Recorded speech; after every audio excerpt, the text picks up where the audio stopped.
You're just in time.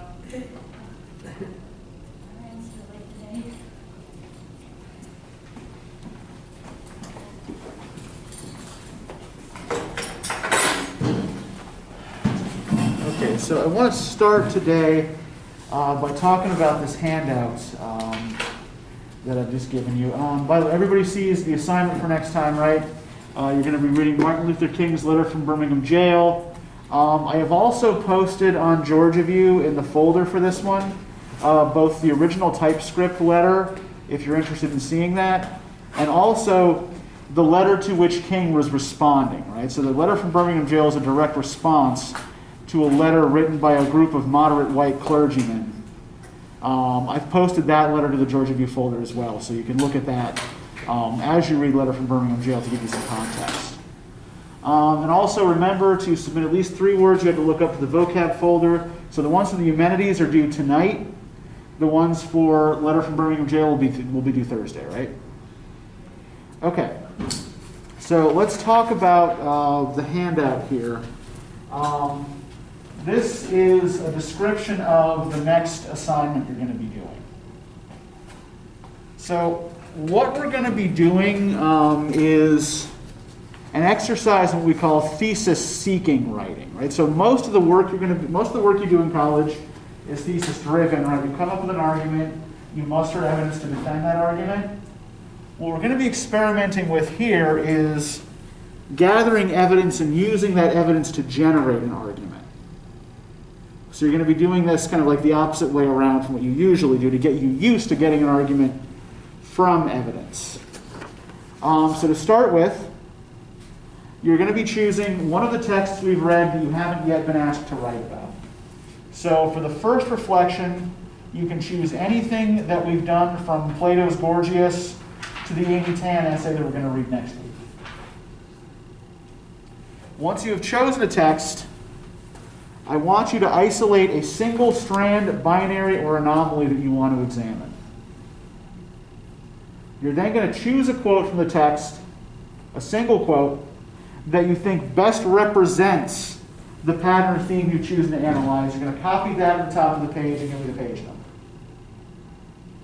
You're then going to break this quote down in order to construct an argument about some meaning that is implied by the text. So think about that formula we always come back to at the end of class, right? Seems to be about X, could also be about Y. What you're looking for is both the X and the Y here, right? But the Y is what you're going to be making your argument about. Your paper should culminate in a proposed thesis that attempts to explain the significance of the pattern you identified. And the reason why we're doing this is to give you a head start on the first big paper for the course, right? What I'm expecting here is that you'll select a text that you want to write the first major paper on, and this will give you an entry point into writing about that particular text, right? So here you're going to be choosing your text, identifying a theme, and using that theme to try to generate an argument. And then in the bigger paper, you're going to be showing me that broader pattern that this reflection paper only hints at, right? Does this make sense to everybody? Is anybody confused by this? Does anybody have any questions so far?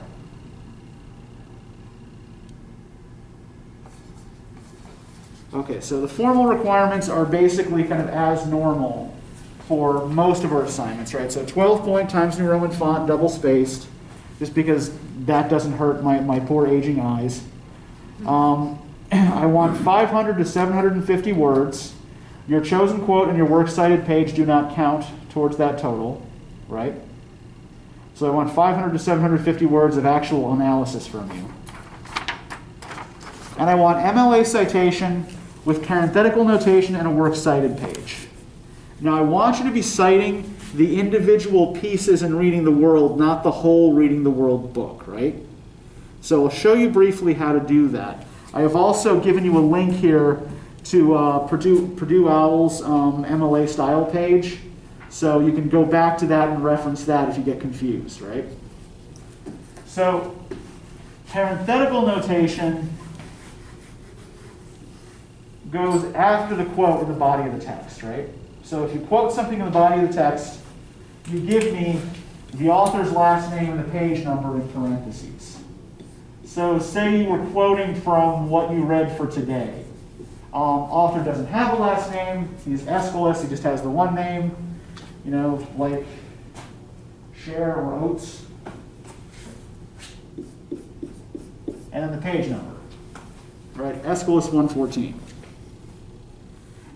Now, in your works cited page, it would look like this, right? Author name, last name first if he has one.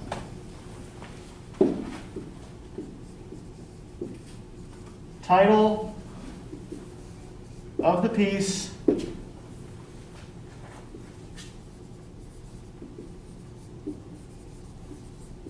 title of the book,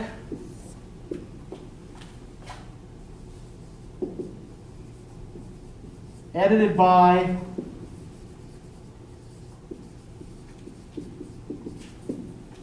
publisher, date,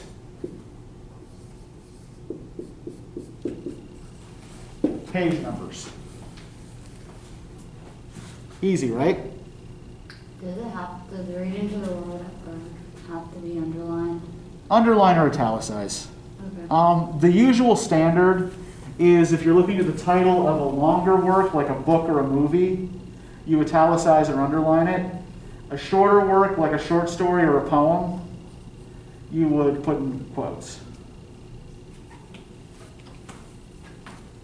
Okay, so any questions about citation? What's the Norton? That's the publisher. And then the year it was published, or? And then the year it was published, yep. And then the page numbers.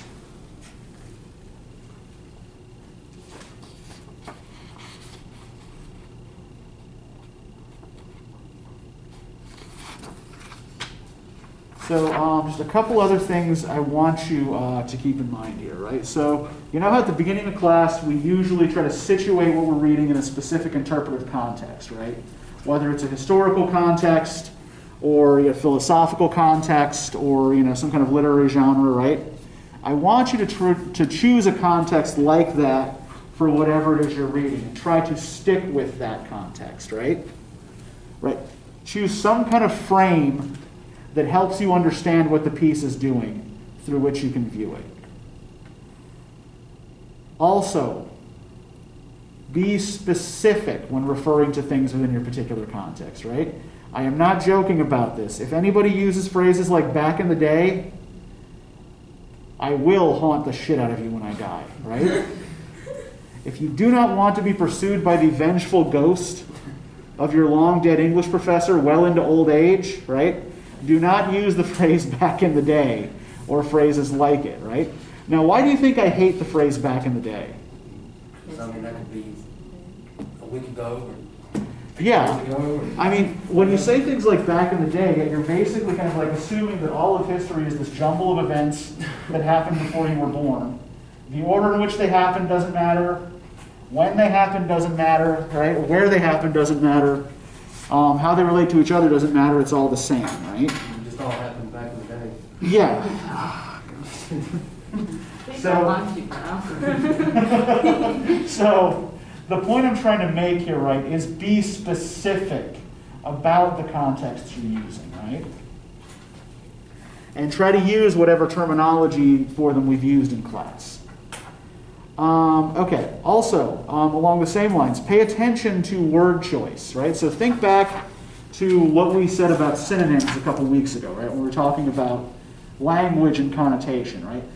There's no such thing as a true synonym because every individual word carries with it different shades of meaning, right?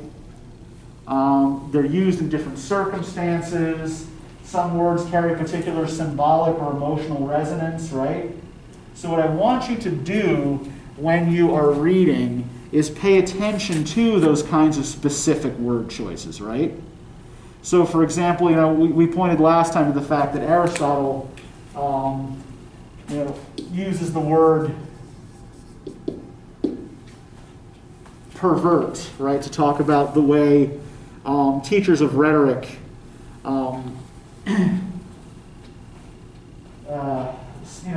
subvert the use of language in the law courts, things like that, right? So this is a word that has a specific set of connotations, a specific set of associations. What I want you to try to do is pull out those kinds of associations, right? These other meanings that specific word choices imply. Everybody still with me? Any questions so far? Okay, so you're going to want to culminate in a thesis, right? The thesis you come up with has to be arguable. So I've given you here 3 criteria for coming up with an arguable thesis, right? First, it has to be supported by evidence from the text. Second, it has to be an idea that would not be immediately obvious to anyone who read the text, right? So you're taking something that is implicit in the text, not something that's explicit in it, right? And you are taking a position with which another reader could conceivably disagree, right? If you take a position with which no one could possibly disagree, then you are being wishy-washy and you are trying to argue something that is too broad, right? Right? Nobody's going to fight you on, arguing that cookies are delicious. Right? They are, objectively speaking. So yeah, make sure that you are taking a strong position that someone else who's reading the same text could conceivably disagree with.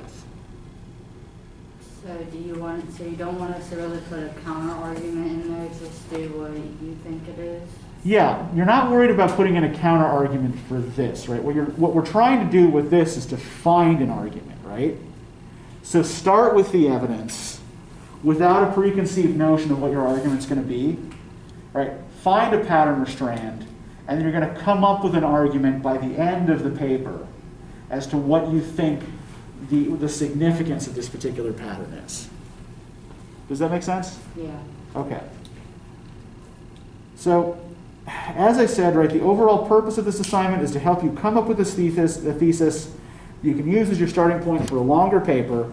So make sure you pick a text that you wouldn't mind spending a little bit more time and attention on. And try to locate a pattern that you think could sustain a 1,000 to 1,500 word argument. Right? So make sure that whatever you're working on ends up being big enough that you can expand it into a longer paper, right? And that whatever text you've chosen doesn't bore the shit out of you to the extent that you're gonna have to force yourself to work on it, right? All right, so the first of these is going to be due on Tuesday, March the 2nd. So you got about 3 weeks to get it done. I am willing to look at drafts if people want to show them to me. But if you're going to show me a draft of this, try to get it to me with it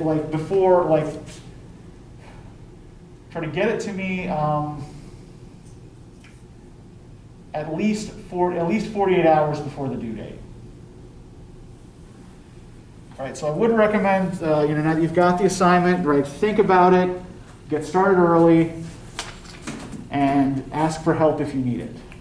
Okay? Any questions at all?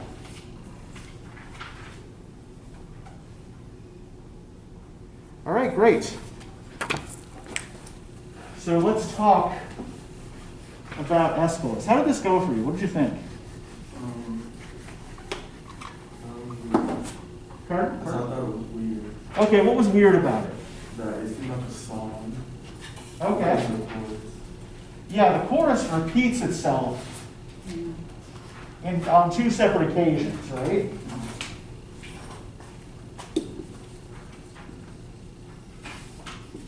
So then they changed the chorus towards the end in a little bit.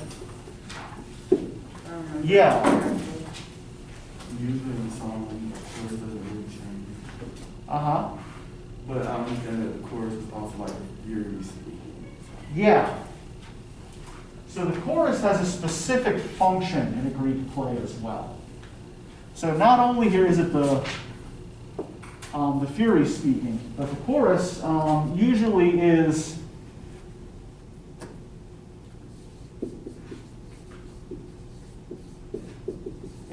collective voice that in a typical Greek play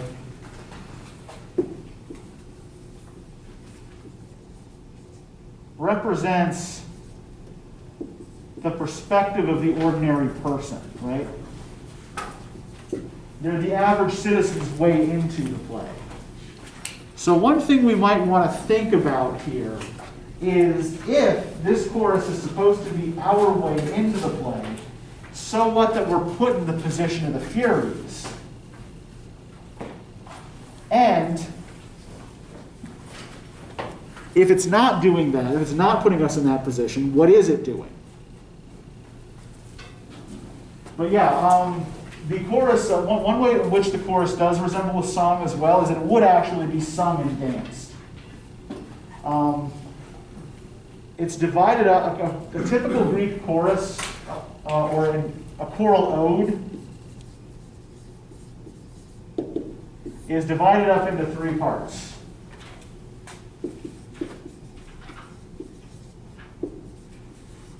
Which are referred to as strophe, antistrophe, and epode. And really what these terms refer to is the movement the chorus is making when it speaks a particular part. So the first of these repeated verses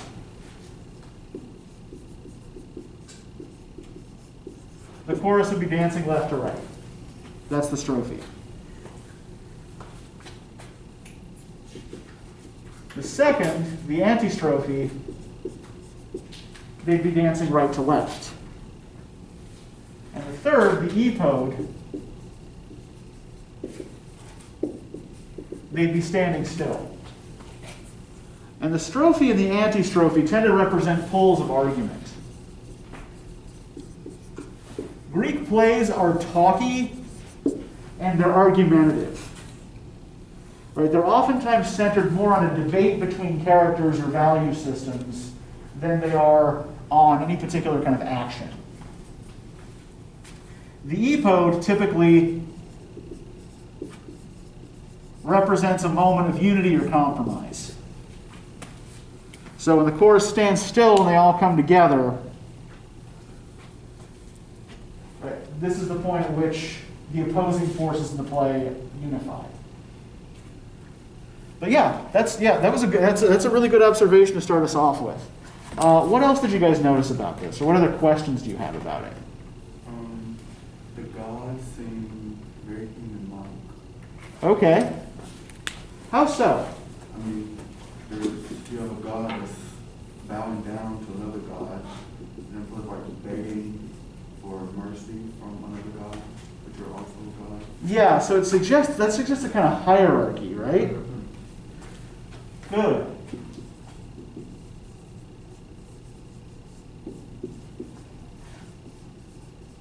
And if we look at the gods who are mentioned in this part of the play, this is just the end of the play, right? Like it's just the last 10 minutes or so of the action. What gods are specifically mentioned in this part of the play? Zeus. Okay, yeah, Apollo, Zeus, and Athena, and who else? Aries. Ares is mentioned, yeah, briefly. What are the Furies? Oh, they're gods. They're also gods, right? Yeah. The Furies, the Eumenides, are also goddesses. And how do these gods seem to rank in relation to each other? Who's at the top? Zeus. Yeah, and how do we know, just from reading, like whatever else we know about Greek mythology, just from reading the play, how do we know that Zeus is top god? Because Athena used him in her main argument. Like she was saying that, Zeus wouldn't think of him that way or something like that. Yeah, I think, you're right. If we look on page 114, right? Let me persuade you not to spurn this trial. You've not been beaten. The votes were fair. The numbers equal. No disgrace to you. But we received clear evidence from Zeus, right? Mm-hmm. So Zeus as authority, a source of authority here, right? Where else is Zeus mentioned? Very near this particular speech.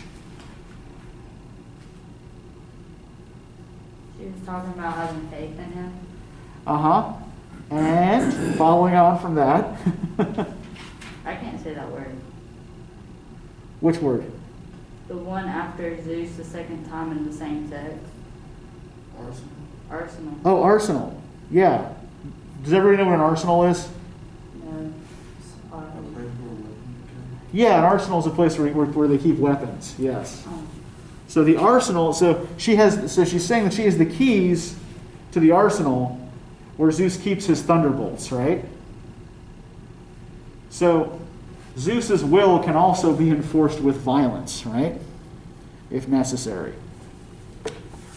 Zeus is regarded here as having superior firepower. Now, which gods would we then put in the next rank below Zeus?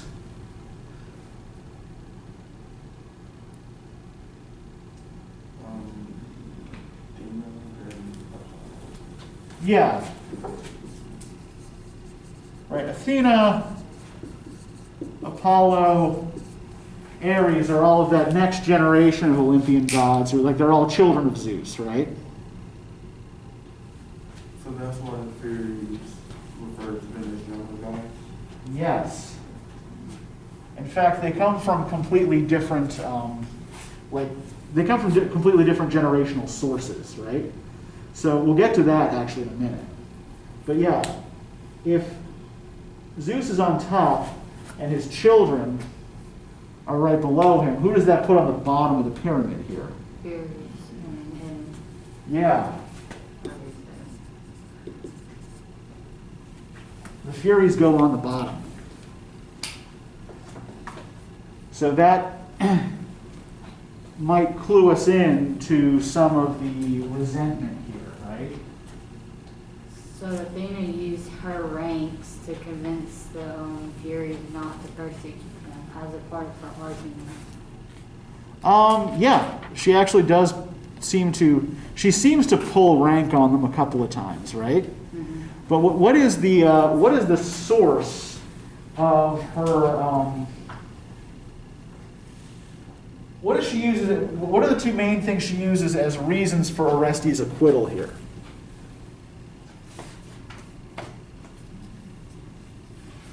Speaking of which, this might be a good place to backtrack a little bit. Do you guys know the story that this is based on? There's like 3 plays with the Orestes killed his mom because she had that kid. Yeah. Because of like the Trojan War. Yes. Okay, so what do you guys know about the Trojan War? Let's start there. The wooden horse. Okay. It ends with that wooden horse, yeah. Which now still gives its name to a type of computer virus, right?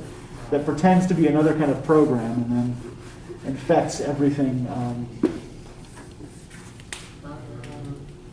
onto the hard drive. So, do any of you know what started the Trojan War? See, I used to be able to do that. No. I don't know. Okay. So All right. it's- I don't even know who were the people involved, like who were the two. Yeah, like what's the real backstory? Okay, so what happens is the king of Sparta, Menelaus, is married to a woman named Helen who is immortal and the most beautiful woman in the world. She is stolen away, seduced away. Different sources offer different reasonings for this. By a Trojan prince by the name of Paris. Now, Troy is in what is now Western Turkey. So the Trojans are not Greeks. They're represented in most of the poems as Greeks or being Greek-like, but they're not Greeks. So there is a kind of clash of civilizations here. The Greeks eventually win after about a decade of fighting, and they burn Troy to the ground, right? And kill virtually everyone they find there. So total Greek victory. And Aeschylus's play is concerned with what happened to some of the generals after the Trojan War, right? So Menelaus' brother Agamemnon is the lead general for the Greek army. And the first play in this trilogy is named for him and is about his homecoming. So Agamemnon returns home to the city of Argos and is murdered by his wife,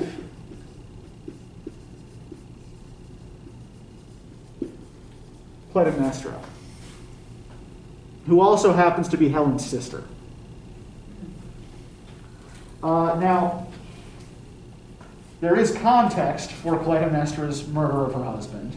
She is angry with him because he had one of their daughters sacrificed to the gods to get good winds to carry the fleet to Troy.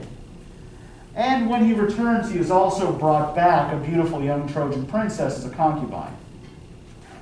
I would be mad too. I don't blame her. I mean, And you know, and the thing is, like we talked about, the Romans not particularly valuing women. Neither did the Greeks. So Agamemnon would have legally been perfectly within his rights there, right? There's really kind of no concept in ancient Greek law of a man not being allowed to basically have sex with whatever he wanted, married or not. But nonetheless, Clytemnestra murders her husband. And the second play, which is called The Libation Bearers,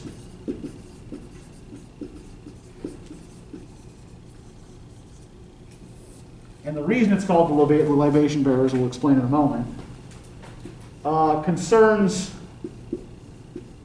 their surviving children, Orestes and Electra, their son and daughter,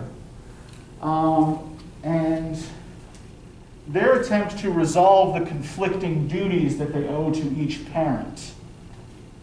Right? On the one hand, they are bound by tradition and law to love and honor their mother. They are also bound by tradition and law to avenge the death of their father. So the killing of their father by their mother puts them in a kind of ethical bind, right? And the play ends with Electra talking Orestes into killing their mother, and the Furies then pursuing Orestes across the earth, trying to drive him mad for having committed this crime. And the final play, the Eumenides,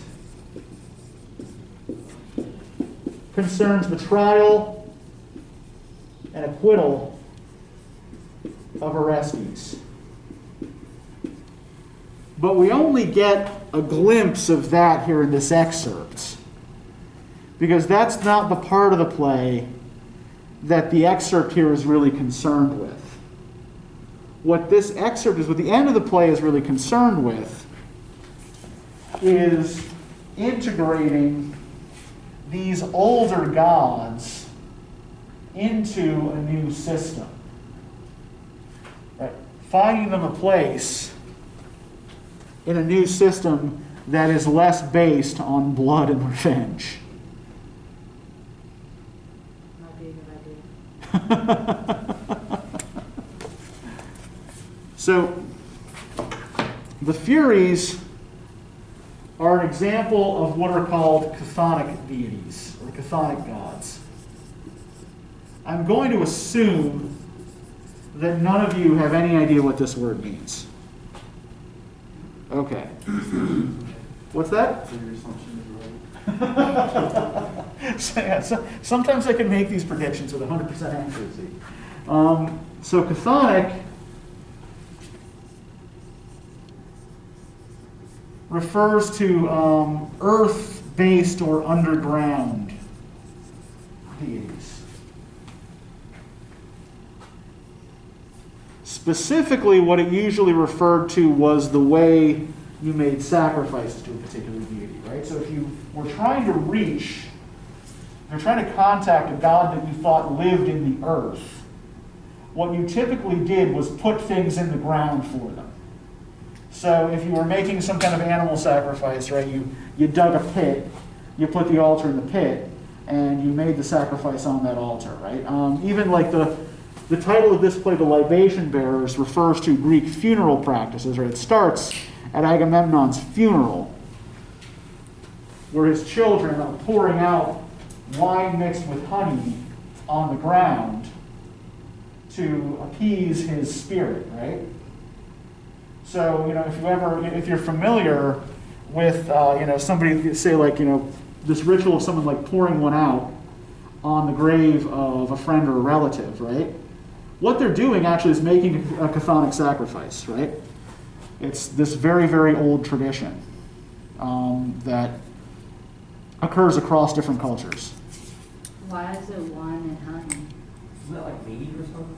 Is that what it is? Well, no, it's not mead. The Greeks didn't drink mead. Mead was a Northern European thing. The Greeks drank wine, and actually Greek wine was a concentrate, so it had to be mixed with something. Usually lots and lots of water. So, I don't know, are you guys familiar at all with the Odyssey? Okay, the scene where Odysseus gets the Cyclops drunk. Essentially what he's done is given the Cyclops unmixed wine, right? This really, really strong, like thick, syrupy concentrate that the Cyclops just guzzles and then starts barfing up corpse parts, right? The purpose of that scene is to demonstrate that the Cyclops is a barbarian who doesn't know that wine is supposed to be mixed with water. I'm not entirely sure why they mixed wine with honey for funerals. It may have something to do with honey being a natural preservative, I don't know, but yeah, but they did. So, where was I? So the Furies are chthonic gods. The younger Olympian gods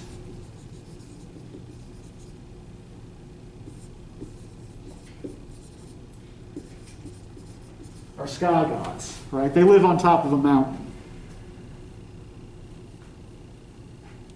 So, if you're making sacrifices to sky gods, say, what you do typically is burn something or barbecue something on an altar. And the smoke goes up and it's pleasing to them, right? But we have here, in these two sets of deities, right, this kind of fundamental disconnect between earth and sky. Right, where the sky gods and the earth gods are out of agreement with each other. And what else do we know about the earth gods? I think we've already mentioned this. What do we know about the Furies in relation to these Olympian gods? What do they keep reminding us? You're talking about the outranking? Less about rank, but a similar idea. Like their seniority, or their older. See, yeah, exactly. The difference in generations, right? This older-younger divide. Yeah, these earth gods are older. These sky gods are younger.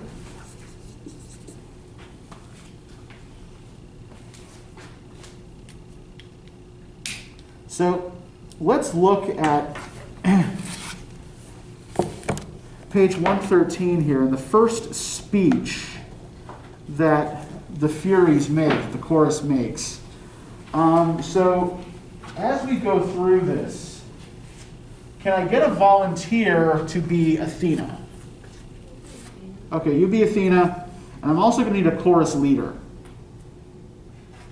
Rylan, you can be the chorus leader, and so you are chorus, which means that you and Rylan will read together, and when the chorus leader speaks alone, then you will read, okay? So When does he speak alone? What's that? When does he speak alone? Towards the end. Okay. All right, so page 113, bottom of the page, chorus. Give me, you younger gods, you've wrenched our ancient laws. You younger gods, you wrenched our ancient laws out of my grasp, then stamped them underfoot. You heap on us dishonorable contempt. Now my anger turns against this land. I'll spread my poison. I was going to pay when I release this venom in my heart to ease my grief. I'll saturate this ground. It won't survive. From it, disease will grow, infected leaves and children. That's justice. Sterility will spread across the land, contaminate the soil, destroy mankind. What can I do now but scream out in pain? The citizens make fun of us, the Furies. How can we put up with such indignity? Daughters of night disgracefully abused, dishonored, shamed, our power is cast aside. Just be glad I didn't make you dance. Right? I'm sorry about that. He was reading fast, and I don't read that fast, so I was like, I'm gonna just let him have it. Okay, we'll try to go a little slower next time. Okay, so what is the Furies' complaint here? Why are they upset? Because they're wrenching the ancient laws, like they're not really following the ancient laws. Yeah, and what's the Furies' function? But they punish evildoers. Yeah, they punish evildoers, right? And so by not being acquitted, they're Yeah. not being able to do their job. Yeah. Yeah, this asshole killed his mother, right? And you stupid Olympians are just going to let him go. You're going to say, oh, that's okay, he was avenging his father? Like, no, right? No. Even though he's supposed to avenge his father. Yeah. But, again, does the Furies' notion of justice seem to take mitigating factors into account? There's right and wrong, right? Black and white. It doesn't matter why you did it. The fact is, you did something horrible. And so you deserve to be punished. Right? We can see something of their concept of justice a little bit later in this same speech, right? Now my anger turns against this land. I'll spread my poisons. How it's going to pay when I release this venom in my heart to ease my grief. I'll saturate this ground. It won't survive. From it, disease will grow, infecting leaves and children. That's justice.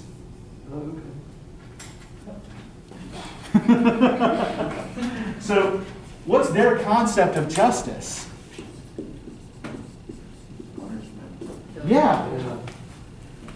They're concerned with the punishment side of the equation, not the reward side, right? Or the acquittal side. They're concerned with punishment. Yeah, justice equals punishing the guilty. And how are they able to punish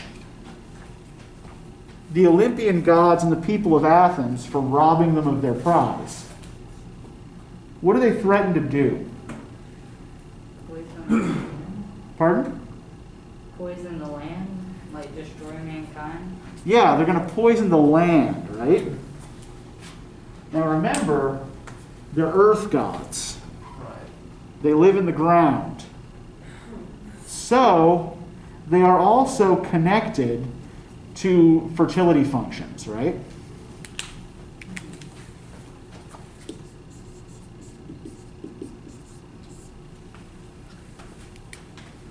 So that's basically what they threaten.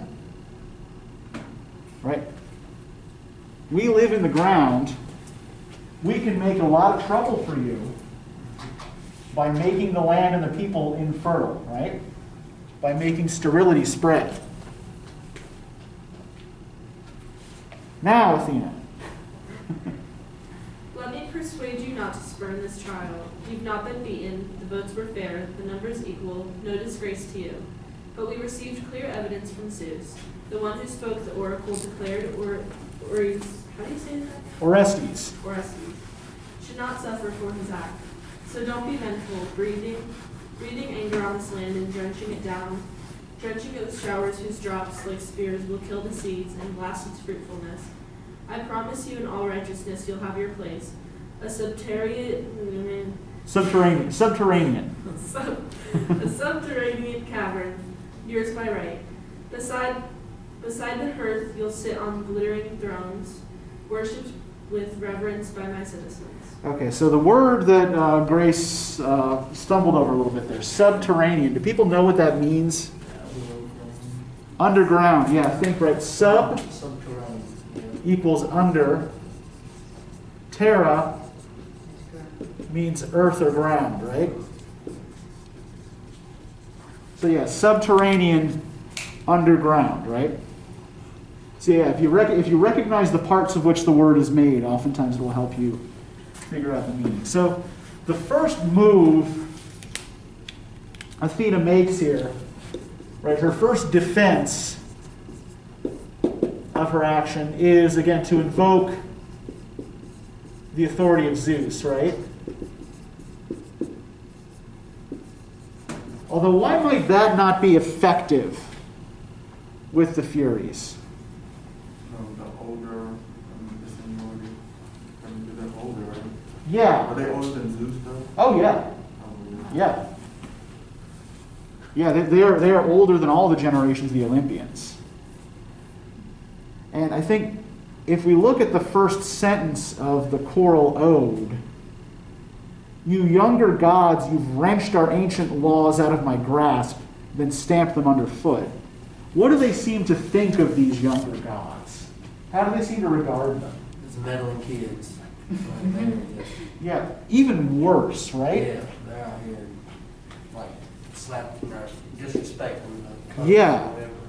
These are usurpers, right? Right. These young gods have stolen what is ours, right? Wrenching from our grasp, right? And stamping us underfoot, right? So invoking the authority of Zeus isn't going to work all that well with people who think of Zeus as a usurper, right, or as a tyrant. What does she offer them here in this speech?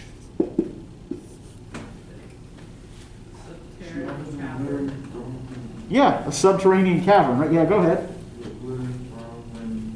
For them to worship gods, the citizens of Athens. Yeah, so essentially what would this cavern be that she wants to give them? Would it be hell? Or they're already there? Yeah, I mean, Are they in hell? okay, so the ancient Greeks don't really have a concept of hell, per se. There's an underworld that's literally beneath the crust of the earth. And spirits just kind of flit around there with no memory of their former lives, right? Nobody's really punished, but nobody's really rewarded either. Except for people who did particularly horrible things, who go to a place called Tartarus. But what the Furies actually do is punish people on Earth. They drive you insane while you're still alive. Like ghosts. Yeah, so almost like vengeful ghosts, yeah.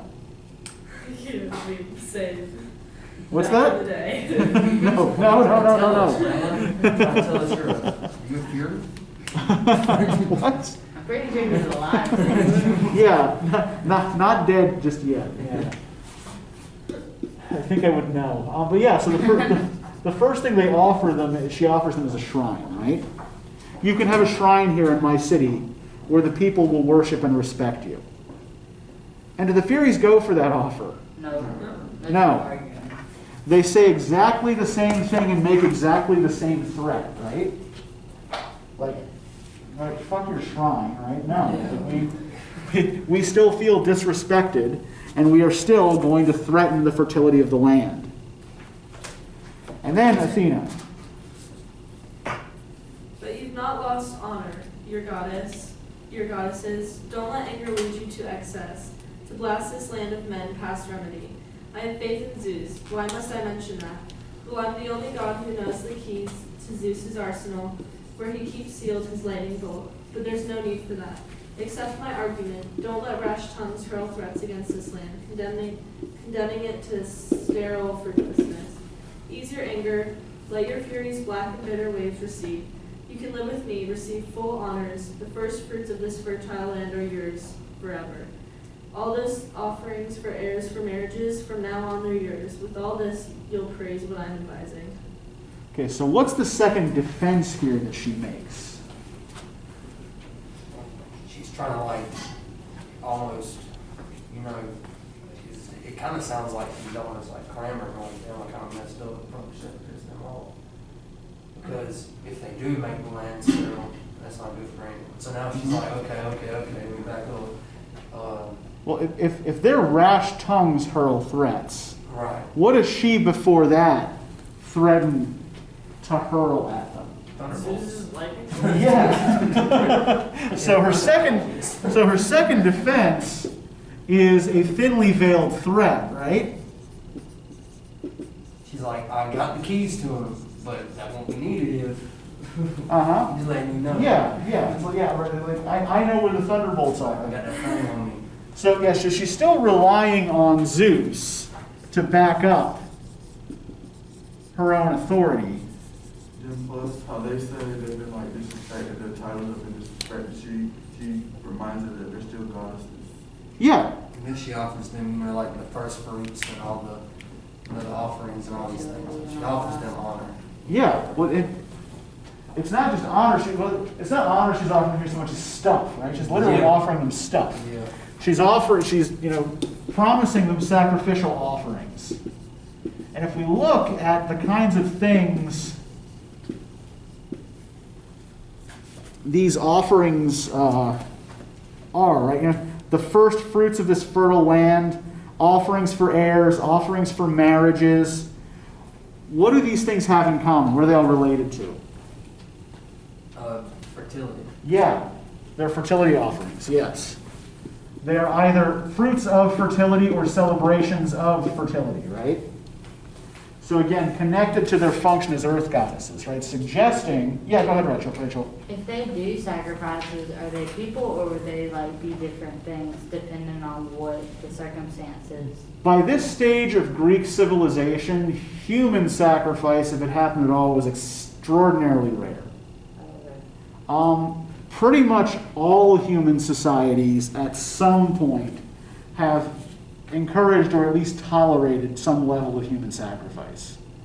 Though for the, pretty much all contemporary societies, that's in the distant past. And in fact, we do know that this whole story starts in part with a human sacrifice, right?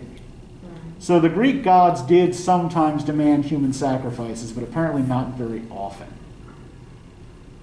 The system, like usually only in extraordinary circumstances. Like, for example, if you look at the culture of the Aztecs, right?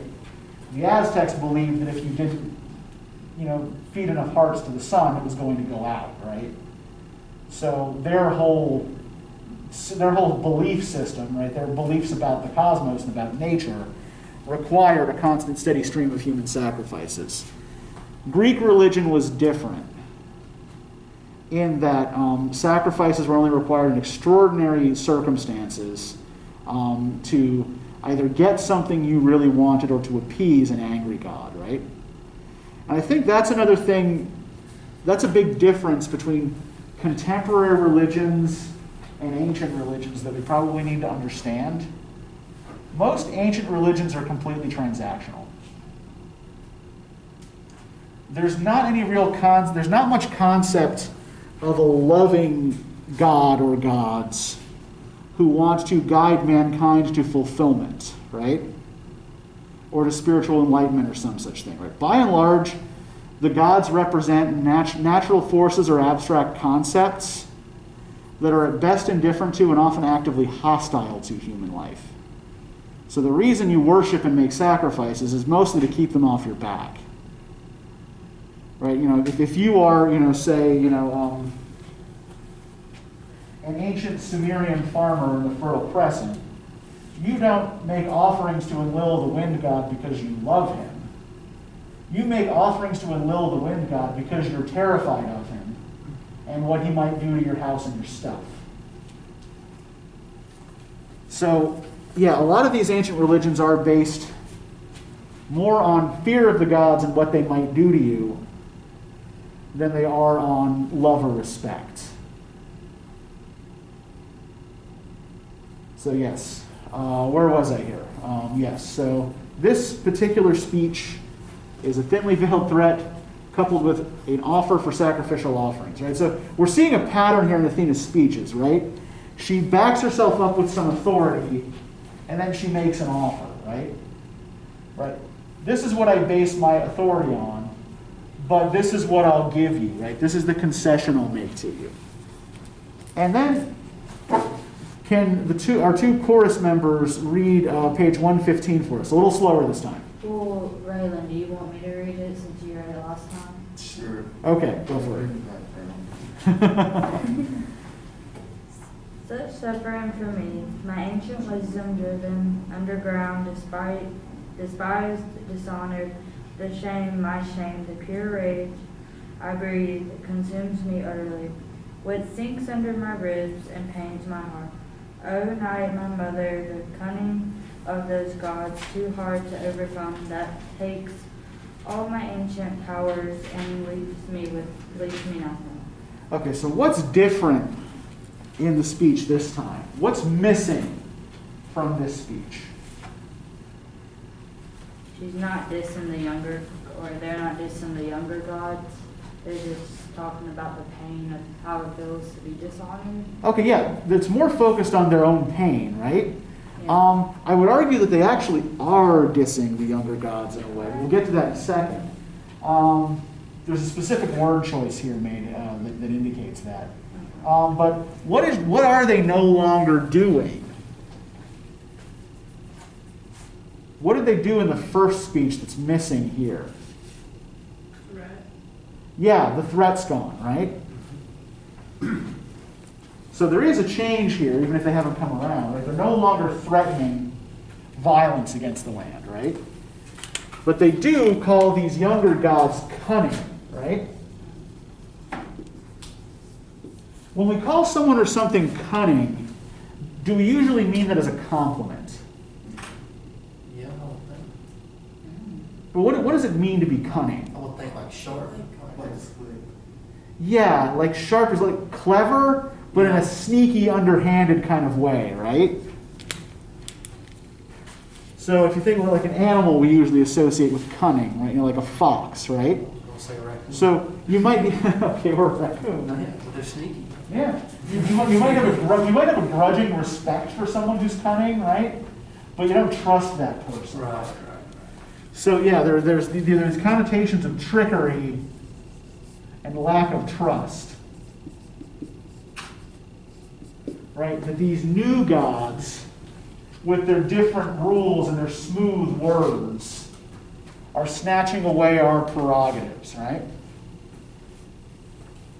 They're taking away from us what we are owed. It's kind of crazy that they feel pain because they can't cause other people pain.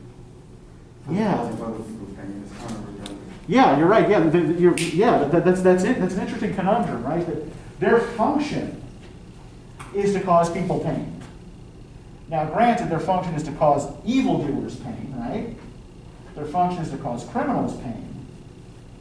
But yeah, because they're prevented from doing that, they're feeling pain themselves. Almost like they are more of a natural force than they are any kind of representation of people, right? Does it seem like the Furies are more like a force of nature than the Olympian gods here, like Athena are? Do they seem somehow less human? A little bit. I feel like because they live underground. And what they control, because if they're dealing with fertility, Uh-huh.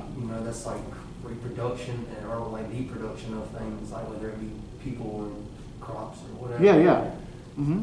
So Yeah. so that kind of that makes a correlation to nature for me anyway. Mm-hmm. And for them, nature is out of whack when they can't pursue justice, right? Right. It also seems like bad karma. They function as like bad karma. Uh-huh. Yeah, your actions being visited back upon you, yeah. In the form of 3 or more goddesses. Their number is not strictly set by mythology, who will chase you with snakes and things, if you will. if you break the law. So, Athena, can you read for us on page 116 here? So I'll bear with your rage, for you are older. Yeah. I'll bear with your rage, for you are older, and thus your wisdom far exceeds my own. But Zeus gave me a fine intelligence as well. So let me tell you this. If you leave here, for this land you'll feel a lover's yearning. As this time goes on, my citizens will win increasing honor, and you on your thrones, seated outside the house of Erectius, a place of honor, will win more respect from minds of men and women filing past than you can find in all the world beyond. So cast no stones for bloodshed on this land, my realm. Do not corrupt our youthful hearts, intoxicating them with rage, like wine, or rip the heart out of a fighting cock to set it in my people, giving them a thirst for reckless Internecine. internecine war. Let them fight wars abroad without restraint, and those men driven by a lust for fame. I want no birds who fight their wars at home. That's what I offer you. It's yours to take. Do good things, receive good things in honor. Take your place in the land the gods all love. Okay, so what does she start with here? What does she start by reminding the Furies of? They're older. Yeah, and she's Yeah. understanding Smarter than her. about it too. Pardon? She's understanding about it. She's like, I'll bear with you. 'Cause Yeah. you're older. Or at least she's pretending to be understanding about it, right? What's that? So that's what I'm saying. She's trying to be cunning. Yeah, but yeah, she does cite that, right, that they're older, right? And then talks later on about our youthful hearts, right? Do not let your age, which seems to be associated with like kind of jadedness and violence, right?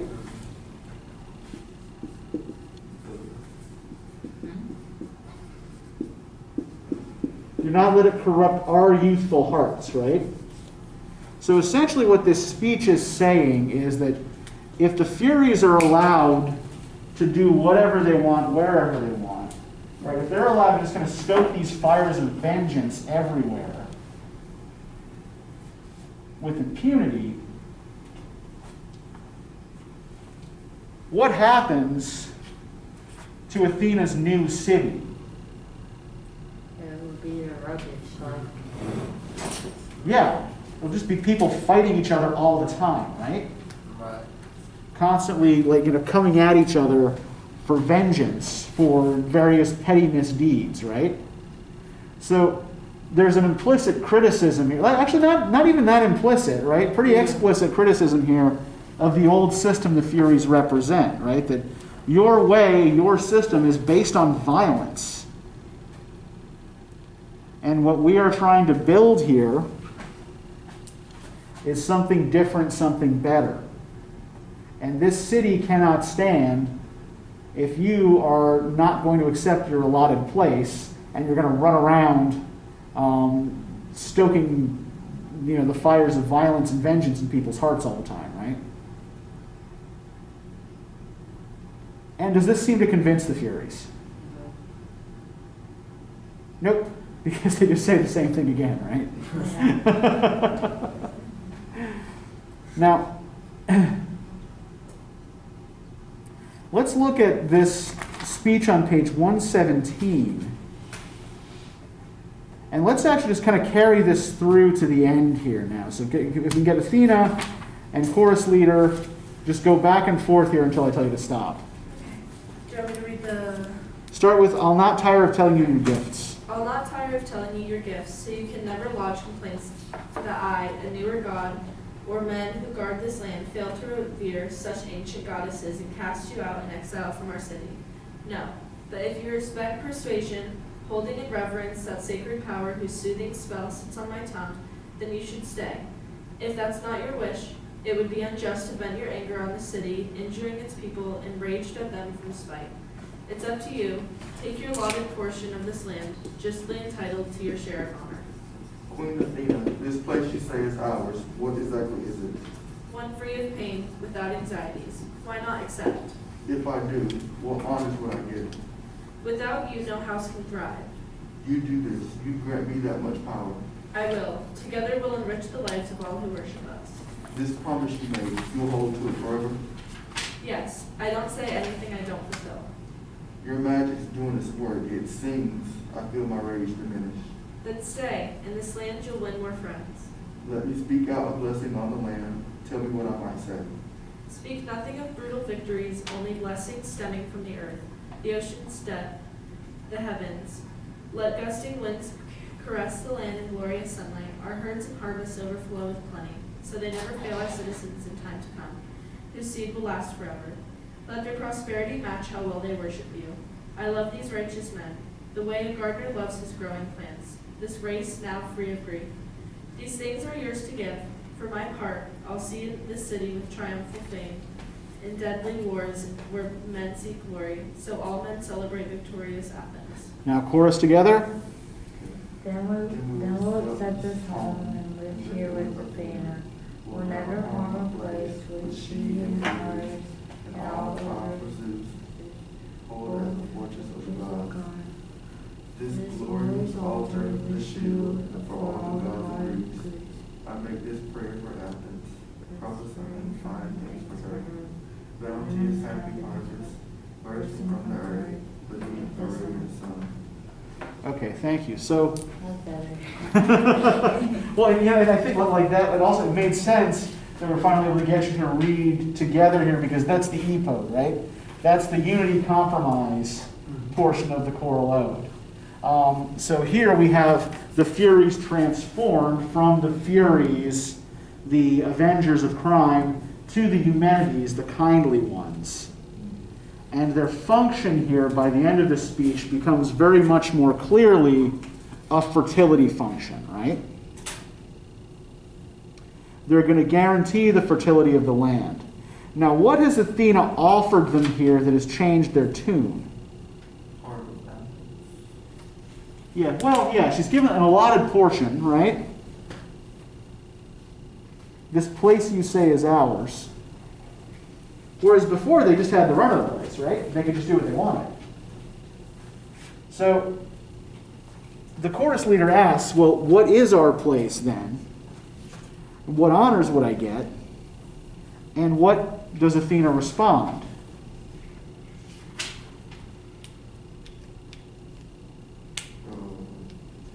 Get every house and like, without you, no house can die. Without you, no house can thrive, yeah. And house is a word that has a kind of ambiguous meaning, right? There are two things it could mean in this context, both of which work with the sentence. What are the two things house could mean here? The household. Yeah, like an individual home or household, right? What else could it mean?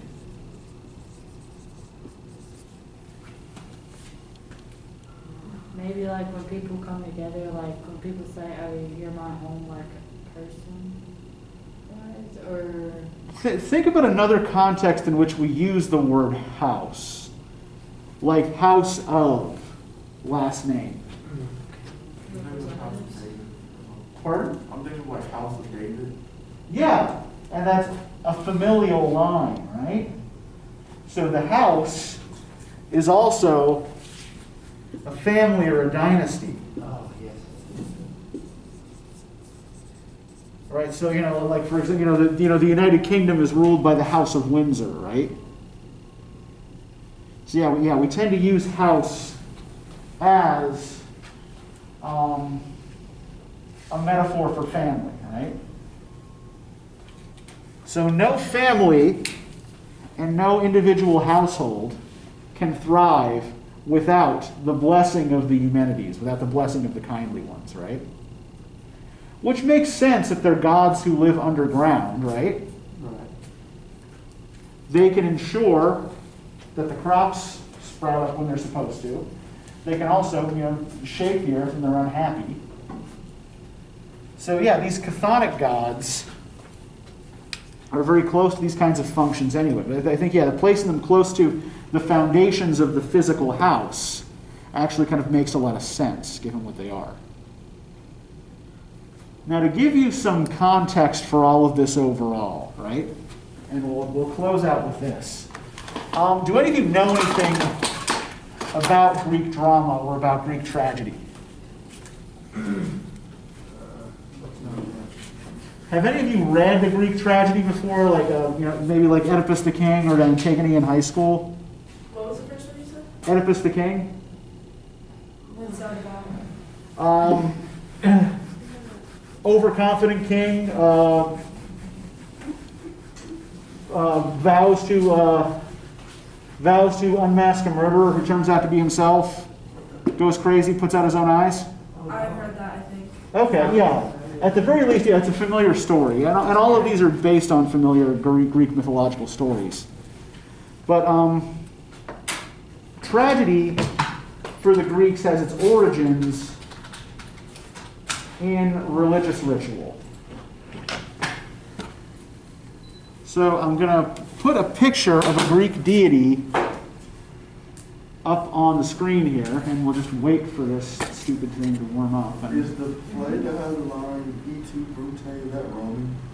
That's actually Shakespeare. Oh, okay. That's Shakespeare's Julius Caesar, yeah. Although the line itself is in Latin. So, right language.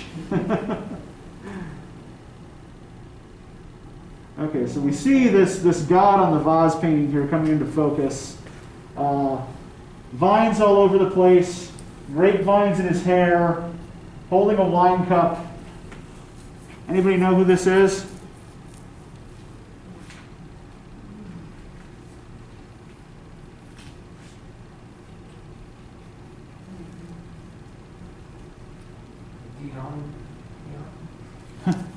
Dionysus. I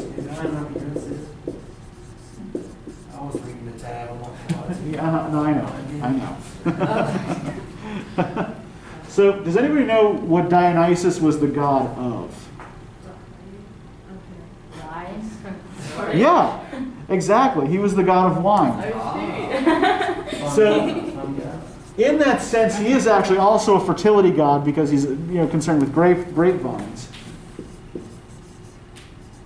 But he is also the god of all of the things that we associate with wine. So, frenzy and unrestrained behavior.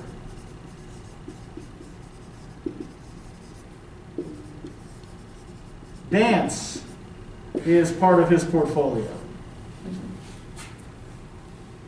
And he's also regarded as a god of foreignness, right? He seems to have been native to Greece, or they didn't borrow him from some other belief system, but he's always just a little bit outside the ordinary Greek pantheon because he represents things that the Greeks didn't trust. yeah. Greek values stressed being rational, reasonable, logical, right? Dionysus is the opposite of all those things. So the god's image was usually kept outside the city, except for a short period of time during a festival known as the City Dionysia,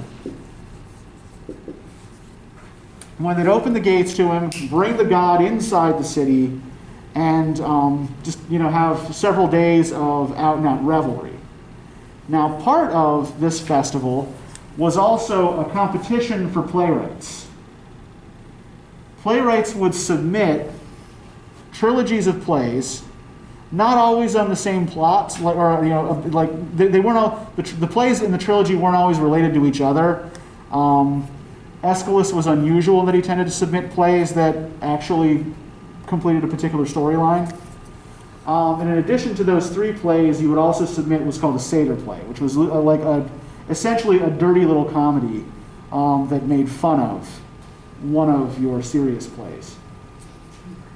And the winner was given a goat, which, in ancient Athens, and in 5th century Athens, that was actually a really, really good prize. A goat was really valuable. But the word tragedy is believed to derive from the Greek word tragos, which means goat. So a tragedy is a goat song. Because, it's a poem you perform to win a goat. Now, when you hear the word tragedy, what ideas do you associate with tragedy? What do you think tragedy means? Unexpected, maybe. Bad. Okay, bad. Yeah, something bad happening, usually unexpectedly, right?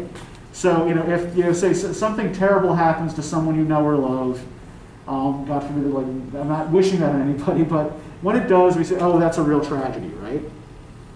That's not what it meant for the Greeks. for the Greeks, tragedy had to include two elements, right? The first was concerned with characterization. The characters were nobles, heroes, or gods. So characters who are on some level, whether socially, morally, or spiritually, right, superior to ordinary people. High status characters. So what's the second word? Heroes. Secondly, a tragedy had to include in its plot a reversal of fortune. Now that could be from good to bad. This was the usual plot. But it could also be from bad to good. And this play is an example of that latter type, right? Where Orestes' fortunes go from bad, being pursued as a murderer by the Furies, to good, being acquitted and then going off to live his life in peace. Now the goal of a tragedy, what a tragedy was trying to produce, according to Aristotle's description of the genre, was catharsis. And catharsis is a word that means purging. So the idea being that these plays were supposed to stir up intense emotions so that you get it all out, right? The whole community comes, they watch the play, they get these powerful emotions out, and then they can go back to being reasonable and rational and Spock-like for the rest of the year, right? This purging also often refers to negative people or problematic people. Most tragedies end with either a problematic person leaving the community. In this case, we actually have the problematic persons reintegrated into the community. So it's a different kind of purging. Like their old function is purged and they become something new. All right, so that is all I have for you. Do you guys have any questions about any of this? All right, then I'll get you the rags, we'll get cleaned up, and we'll see you on Thursday.